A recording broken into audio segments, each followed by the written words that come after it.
Movie की starting में हम एक स्पेसशिप को देखते हैं जो अंतरिक्ष के अंदर अपने 120 सालों के लंबे सफर को तय कर रहा होता है और उस शिप के बाकी सभी पैसेंजर्स 90 साल बाद अपनी नींद से उठेंगे।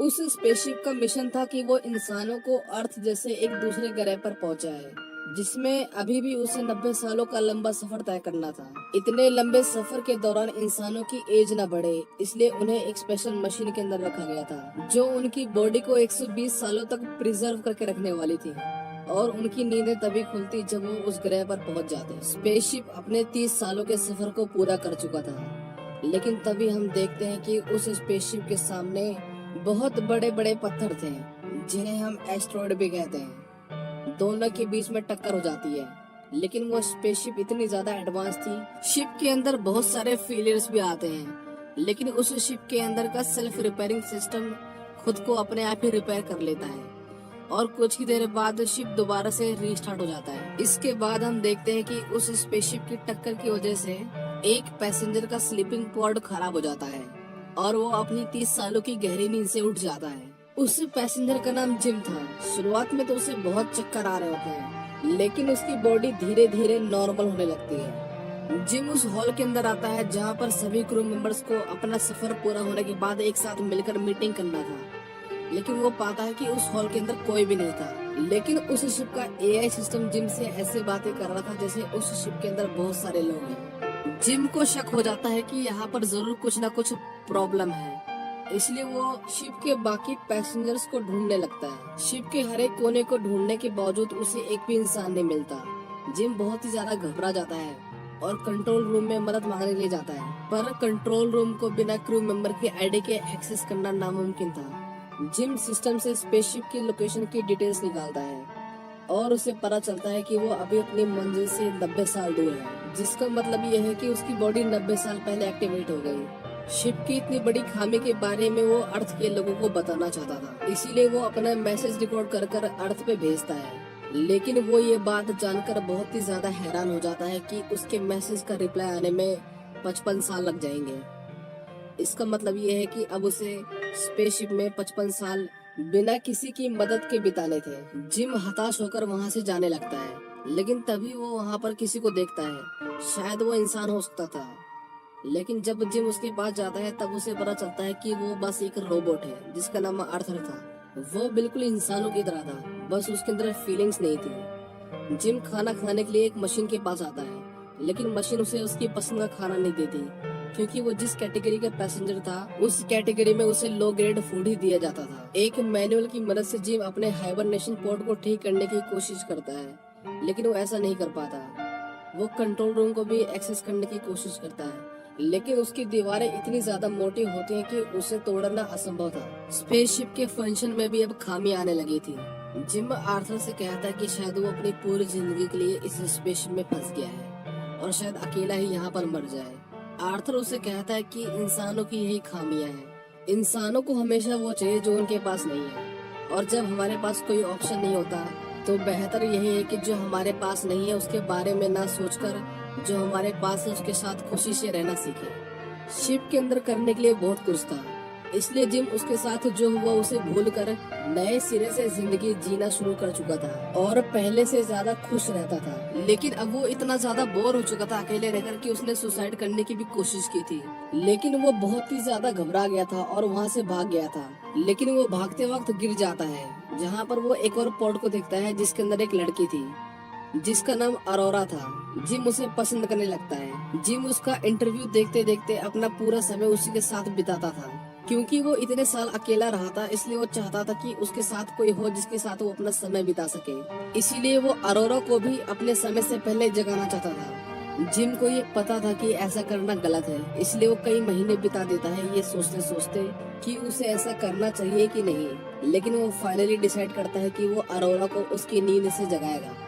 जिम अपने बालों को शेव करता है और अपने टूल्स लेकर अरोरा के पास जाता है, जहाँ पर वो उसके पॉड में कुछ शॉर्ट सर्किट कर देता है, जिसकी वजह से अरोरा का हाइबरनेशन पॉड खराब हो जाता है और वो अपनी नींद से उठ जाती है। लेकिन इससे पहले उसकी आंखें खुलती और वो जिम को अपने पास देख पाती। जिम अपने सारे टूल्स को लेकर वहाँ से भाग जाता है और सभी टूल्स को छुपा देता है। ताकि अरोरा को कुछ भी ना पता चले। जब वो दोनों फाइनली एक दूसरे से मिलते हैं तब अरोरा उससे पूछते हैं कि बाकी क्रू मेंबर्स कहाँ पर हैं। उन्हें हमसे एक हफ्ते पहले जग जाना चाहिए था। जिस पर जिम उसे बताता है कि तुम्हारा हाइबरनेशन पॉड खराब हो गया है, जैसे मेरा हुआ था, और हम 89 ईयर्स पहले ही जग गए हैं। और वो बाकी पैसेंजर्स के पास जाती है, जहाँ उसे पता चलता है वो सभी पैसेंजर्स अभी भी अपने हाइबरनेशन पॉड के अंदर हैं। जिम उसे कहता है कि तुम आराम कर लो, कल हम इसके बारे में कुछ सोचेंगे। नेक्स्ट मॉर्निंग हम देखते हैं कि अरोरा अपने फूड को लेती है और उसकी प्लेट में बहुत सारा खाना होता है, क्योंकि वो एक गोल्ड क्लास पैसेंजर थी, जबकि जिम पिछले 1 सालों से सेम तरह का खाना ही खा रहा था। जब अरोरा को पता चलता है तब वो अपनी आईडी से जिम को भी गोल्ड क्लास खाना देती है।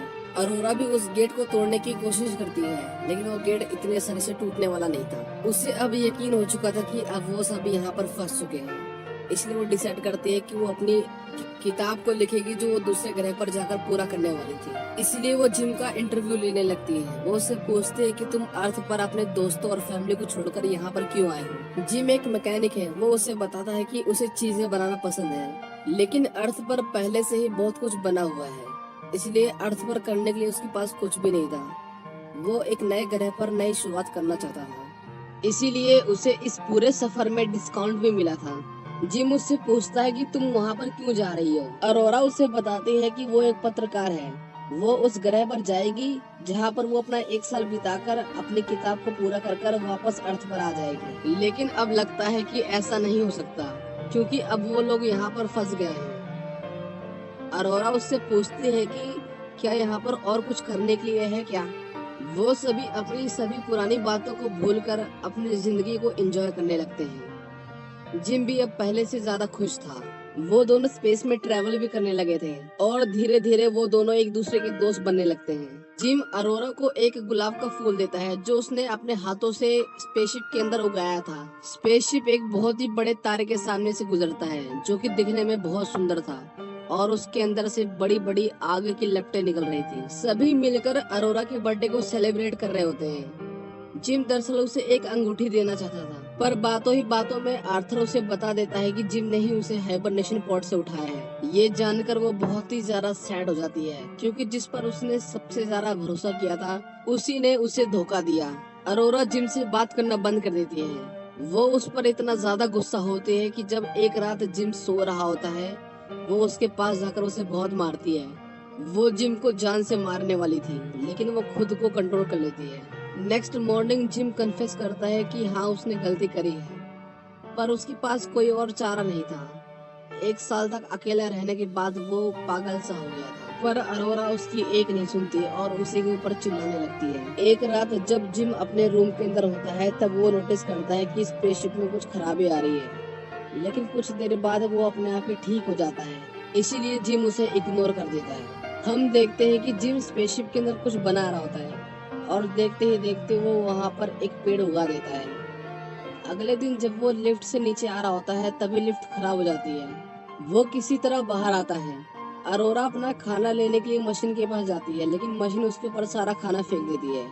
उन दोनों को समझ नहीं आ रहा था कि ये क्या हो रहा है, लेकिन तभी उन्हें किसी की आवाज आती है। जब वो लोग पेड़ के पास जाते हैं तब देखते हैं कि एक क्रू मेंबर जिसका नाम गस था, वो जिम के लगाए हुए पेड़ से बिल्कुल भी खुश नहीं था। वो उनसे पूछता है कि बाकी लोग कहाँ पर हैं, लेकिन जिम उसे कहता है कि वो सभी हाइबरनेशन पॉड के अंदर सो रहे हैं। गस कंट्रोल रूम के अंदर जाता है ताकि वो चेक कर सके कि शिप में क्या क्या खराबियां हैं, पर उसे कुछ भी पता नहीं चलता, इसलिए वो डिसाइड करते हैं कि वो सब कुछ मैनुअली चेक करेंगे। जब वो सभी बाहर आते हैं तब उनके ऊपर एक रोबोट गिर जाता है। जिम उन्हें कहता है कि ये 15वां रोबोट है जो खराब हो चुका है। वो हाइबरनेशन पॉड को चेक करता है, जहाँ उसे पता चलता है कि जिम ने अरोरा की पॉड को खराब किया था। वो उससे पूछता है कि तुमने ऐसा क्यों किया। जिम उसे कहता है कि वो पिछले 1 साल से अकेला था, पर गस उसे कुछ भी नहीं कहता, क्योंकि वो जानता था कि 1 साल अकेले रहने का मतलब क्या होता है। अरोरा गस से कहती है कि क्या आपको पता चल गया कि मेरे हाइबरनेशन पॉड को किसने खराब किया था, तो अब आप उसका क्या करेंगे। पर गस उसे समझाता है कि इसमें जिम की कोई गलती नहीं, 1 साल तक अकेले रहना अपने आप में एक बड़ी बात है। पर तभी उसकी तबीयत बिगड़ने लगती है। जब वो अपने रूम के अंदर आता है तब वो देखता है कि उसके मुंह से खून निकल रहा है। एक रात जब सभी सो रहे होते हैं तभी शिप के अंदर से इलेक्ट्रिसिटी चली जाती है, जिसकी वजह से ग्रेविटी बंद हो जाती है और वो सभी हवा में उड़ने लगते हैं। अरोरा, जो कि एक स्विमिंग पूल के अंदर होती है, पानी के एक बड़े बबल के अंदर ट्रैप हो जाती है। अरोरा का दम घुटने लगता है, लेकिन इससे पहले उसकी मौत हो जाती, शिप दोबारा से रीस्टार्ट हो जाता है और इलेक्ट्रिसिटी दोबारा आ जाती है। वो सभी पिछले 2 साल में हुए शिप के फेलियर्स को देखते हैं। तब उन्हें पता चलता है कि ये बहुत बड़ी समस्या है। वो सभी पावर सप्लाई रूम के अंदर आते हैं, जहाँ पर गस बेहोश हो जाता है। जब उसकी बॉडी को स्कैन किया जाता है तब उन्हें पता चलता है कि गस की बॉडी में 612 बीमारियां हैं और उसके टिश्यू धीरे धीरे खत्म हो रहे हैं। इसका मतलब ये था कि गस अब कुछ ही समय के अंदर मरने वाला था। वो ये बात जानकर बहुत ही ज्यादा दुखी हो जाता है और वो उन दोनों से कहता है कि उसे कुछ समय के लिए अकेला रहना है। गस अपनी आईडी को उन दोनों को दे देता है ताकि वो कहीं पर भी जा सके।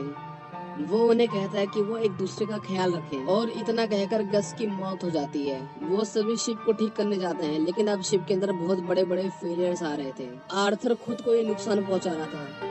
अरोरा उसे बंद कर देती है। फिर वो दोनों मिलकर शिप के सभी पार्ट्स को रिप्लेस करने लगते हैं। वो दोनों पावर सप्लाई रूम के पास आते हैं। वो गेट को ओपन कर देते हैं, पर शिप के अंदर एक होल होता है। दोनों उस होल की तरफ खींचने लगते हैं, लेकिन वो दोनों किसी तरह उस होल को बंद कर देते हैं।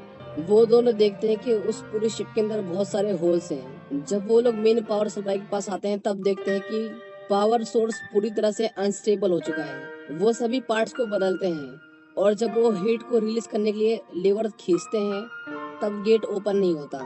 इसका मतलब ये था कि सारे हीट शिप के अंदर ट्रैप हो गई थी और उसे अगर जल्दी रिलीज नहीं किया जाता तब वो शिप के अंदर ही ब्लास्ट हो जाएगा। जिम स्पेसशिप से बाहर आता है और उस टनल की ओर जाता है।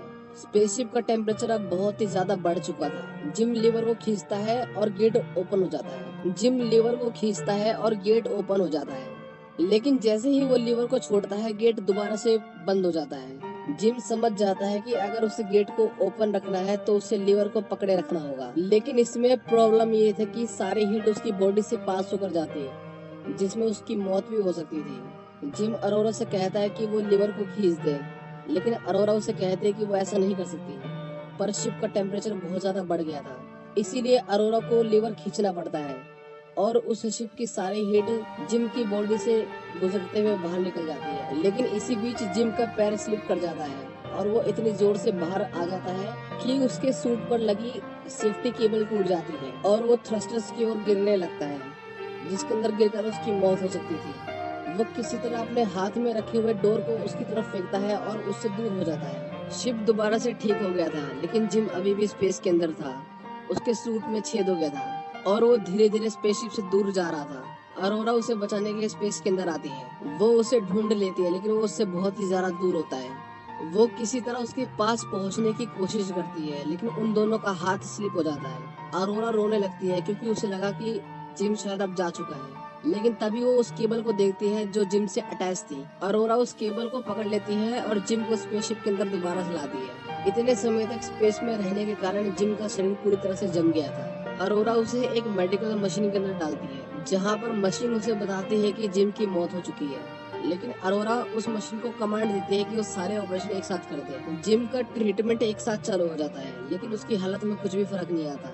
लेकिन कुछ ही देर बाद जिम की आंखें खुल जाती हैं, जिसे देखकर अरोरा बहुत ही ज्यादा खुश होती है। इसके बाद हम देखते हैं कि वो दोनों मिलकर पूरे स्पेसशिप को ठीक कर देते हैं और गस की बॉडी को सम्मान पूर्वक स्पेस के अंदर छोड़ देते हैं। जिम को एक और हाइबरनेशन पॉड मिलता है, जिसकी मदद से उन दोनों में से कोई एक दोबारा से अपनी नींद के अंदर जा सकता था। जिम अरोरा से कहता है कि तुम दोबारा से अपनी नींद में जा सकती हो और जब तुम्हारी आंखें खुलेंगी तो तुम दूसरे ग्रह पर होगी, लेकिन अरोरा उसे ऐसा करने से मना कर देती है। और फाइनली जिम उस रिंग को अरोरा को दे देता है जो उसने कई सालों से संभाल के रखी थी।